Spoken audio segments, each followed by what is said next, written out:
Hello friends, चलिए आज सुनाते हैं कहानी लक्ष्मी नारायण की, यानी लक्ष्मी माता का आशीर्वाद।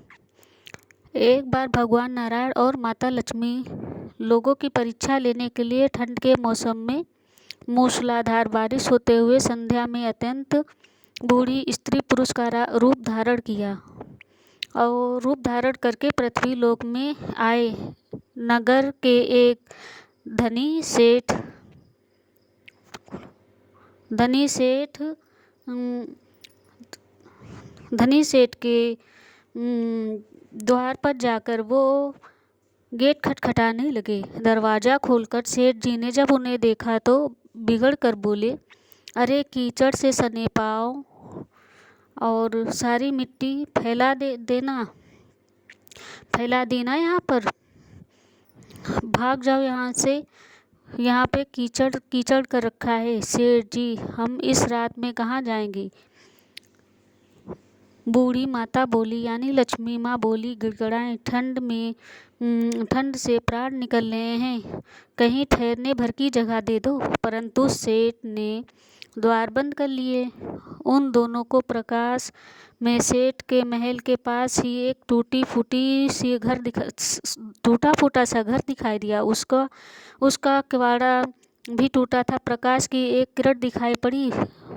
भगवान विष्णु ने बुढ़िया लक्ष्मी माता से कहा, आओ चले, इस घर में आश्रय मिलेगा।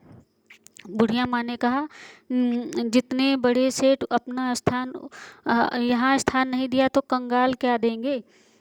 अरे ठहरने की जगह तो मिल जाएगी। रात भर बिना ओढ़े बिछौने कपड़े में तो प्राण ही निकल जाएंगे।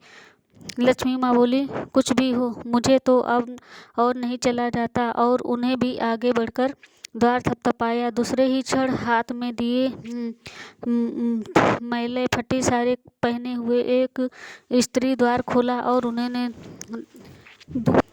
उनकी दशा देखते हुए करुणा बड़े स्वर में बोली, हाय हाय, आप लोग इस अंधेरी रात में कहाँ से भटक रहे हो?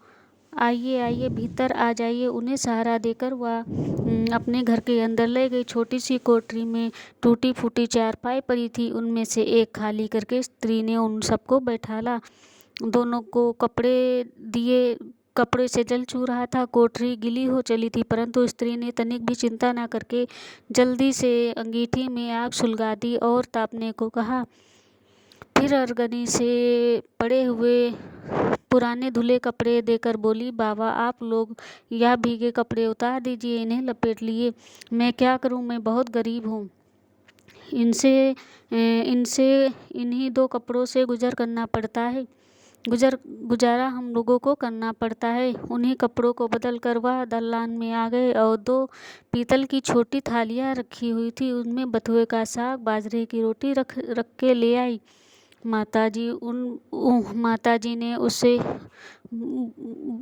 वृद्धा से कहा, मुझे बहुत दुख है कि मैं ना तो आपको मेरे घर में ना तो घी है और ना दूध दही ना चीनी। कोई बात नहीं बेटी, हम तो यह भोजन बड़े स्वादिष्ट से खाएंगे। वो दोनों खाते हुए बोले।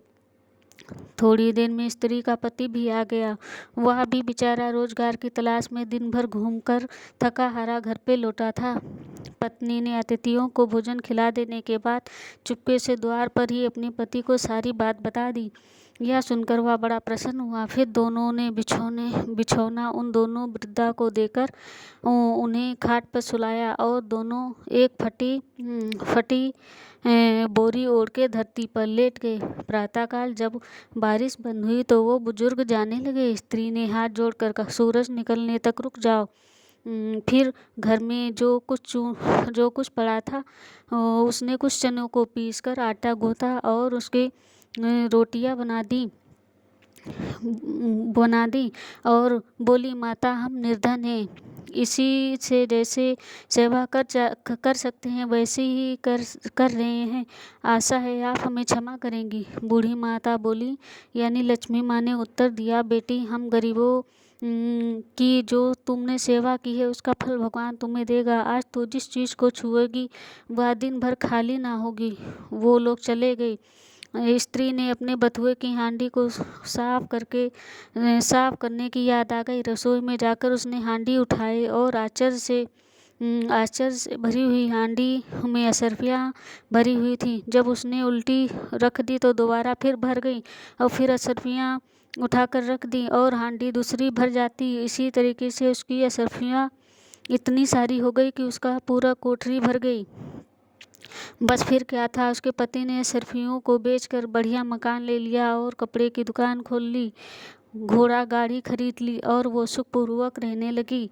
और उस सेठ को जब यह समाचार मिला कि एक निर्धन पड़ोसी एक रात में अमीर हो गया, तो उसने उस स्त्री तथा उसके पति को बुलाकर कारण पूछा। स्त्री ने सरलतापूर्वक सब कथा सुना दी। अब सेठ सेठानी रात दिन चिंता करने लगे कि किसी प्रकार वो करामात बुढ़ी बुढ़िया मिल जाएं और हमारे घर पे भी हम भी असरफिया प्राप्त कर लें। देवता तो लोगों की इच्छा करते ही मनुष्य के हृदय की बात जान जाते हैं। एक रात जब बहुत जोरों से बारिश हो रही थी, ओले पड़ रहे थे, लक्ष्मी माता भगवान विष्णु फिर से बूढ़े बुढ़ी का रूप धारण करके सेठ के द्वार पर पहुँचे और द्वार पर खटखटाते सुनो सेठ जी बिजली के प्रकाश से झांककर देखा, पहचान लिया। जल्दी सिठानी ने उन्हें लेने भेजा। बिजली बुझाकर एक दिया हाथ में लेकर सिठानी बाहर आई। झूठी ममता दिखाकर बोली, हाय हाय बाबा, यहाँ कहाँ भटक रहे हो? आ जाओ, अंदर आ जाओ। घर से सबसे टूटी चारपाई उनमें उनको बैठाल दिया। घर में अनेक गर्म वस्तु होते हुए भी उनके लिए फटे पुराने वस्तु लाई और बोली, बाबा घर में इस समय यही उपस्थित थे। फिर उनसे बिना पूछे ही सबसे घिसी हुई पुरानी थाली में बथुए का साग, बाजरे की रोटी ले आए। ओढ़ने को उनको फटे हुए कंबल दिए। फिर सेठ सिठानी ने भी कमरे में गद्दा बिछाकर धरती पर लेट के सवेरे अंधेरे में जब दोनों बुजुर्ग जाने लगे तो सिठानी ने चना पीस कर रोटी बनाई, उनके लिए बांध दी और बोली, माता हम बड़े दरिद्र हैं, हम सेवा नहीं कर सकते, आशा है आप हमें क्षमा करेंगी। बूढ़ी ब्राह्मणी यानी लक्ष्मी माता ने, बेटी जैसी सेवा तूने की उसका फल तुम्हें भगवान देगा। आज तो जिस काम को हाथ लगाएगी वो दिन भर समाप्त नहीं होगा। उन लोगों के जाते ही सेठ सिठानी में झगड़ा हो पड़ा। सेठ चाहता था कि बथुए की हांडी मैं खोली और सिठानी चाहती थी कि मैं खोली। अंत में दोनों ने एक साथ हांडी पकड़ी और इसी छीना झपटी में हांडी टूट गई। कमरे में बथुआ में बिखर गया। सिठानी ने झाड़ू लगा के कमरा धोने लगी। जब वह कमरा साफ करती कमरे में तुरंत ही सारा बथुआ फिर से बिखर जाता। सवेरे से संध्या तक उसे कमरा साफ करना पड़ा। तो ठीक ही है ना, जिसकी जैसी नियत भगवान उसे वैसा ही फल देता है। फ्रेंड्स, भक्तों, आपको ये कहानी कैसी लगी और कमेंट में लिखिए और राधे राधे।